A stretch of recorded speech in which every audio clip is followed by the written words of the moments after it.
Imagine buying a brand new bike and then a bear shows up to repossess it.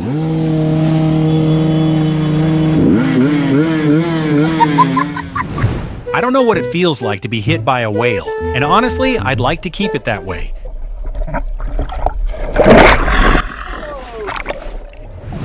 Forget the gym membership. Apparently lifting cars is the new workout routine.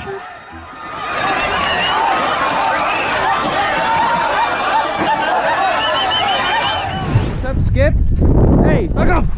Bro was just minding his own business, and suddenly everyone decided today he's the problem. Both of them acting shy, like two co-workers who accidentally made eye contact. He's holding onto that leaf like it's the last bit of stability in his life.